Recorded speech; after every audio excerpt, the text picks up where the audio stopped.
Ut ka ba mga daukon? Panahon sa pagsulay, panahon sa kanisdanan. Kinahanglan nga makaun kita, muwang tuog mo dahil magpasalamat sa Diyos. Kay walay lain ka na makatabang sa atong kalisdanan, kundi si Ginoong Jesus lang. Kinugumi, ilaog na niya ang tanan.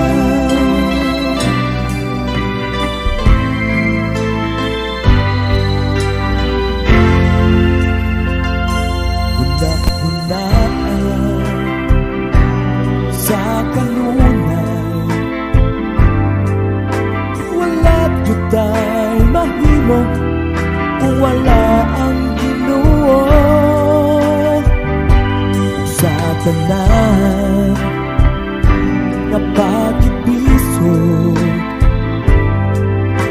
sumalig ka sa Diyos sa ngalan ni Jesus.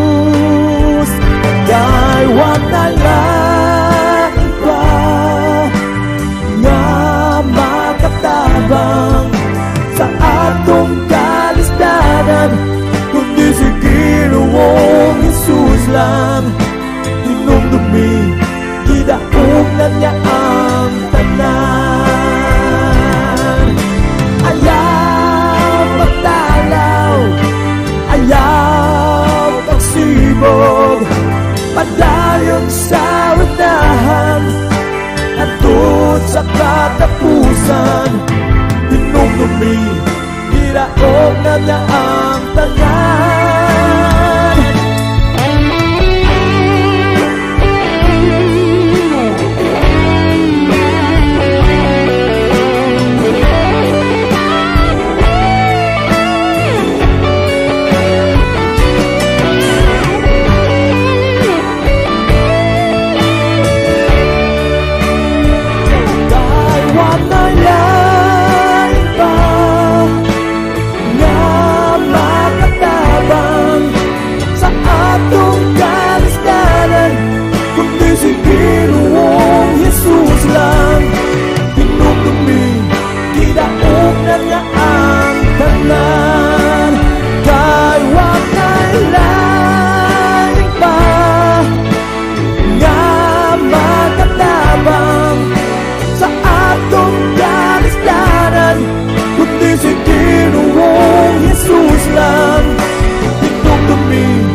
Hinumdumi, gidaog na niya ang tanan.